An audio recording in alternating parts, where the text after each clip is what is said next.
Hello, I'm Dr. Winston York. I'm a software engineer, but I'm also very interested in voting systems. This fall, my province of British Columbia is holding a referendum on whether or not to adopt proportional representation as our voting system.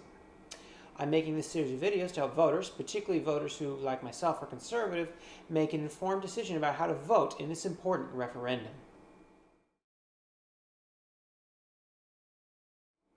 Last time I talked about some of my concerns about the process that has led to this referendum.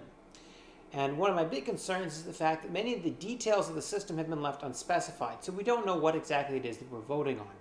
And the biggest concern to be had here is whether the government could in some way rig the system they put in place to give themselves an advantage in further elections. And that would be very bad. I want to be clear, this is not a particular concern of I don't trust the NDP. This is of a concern of I don't trust politicians in general. So could the government rig a proportional system to give itself an advantage?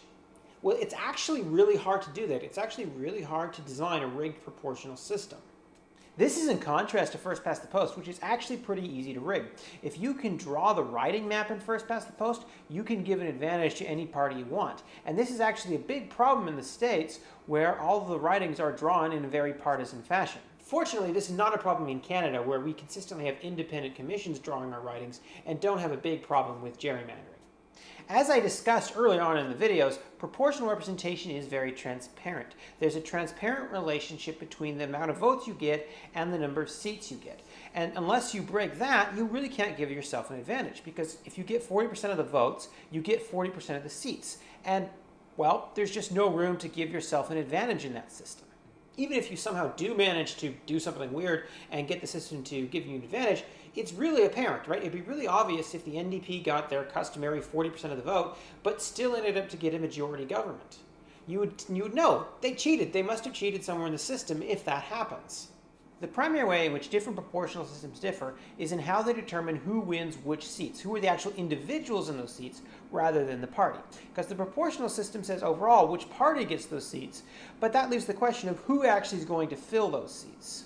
The difference between different proportional systems here is in whether the control over who gets those seats is largely in the hands of the parties or is in the hands of the voters. The systems can be such that the party basically gets free range to put whoever it wants to in extra seats, or it could be up to voters to decide that question. And that's important, but it's something we don't know. It's certainly important who actually fills those individual seats, but it's not going to affect the overall makeup politically in terms of parties of the legislature. The influence the system would have over the exact makeup of the legislature is dictated actually by the handling of small parties. Typically, proportional systems are designed to try and avoid getting really small parties into the legislature.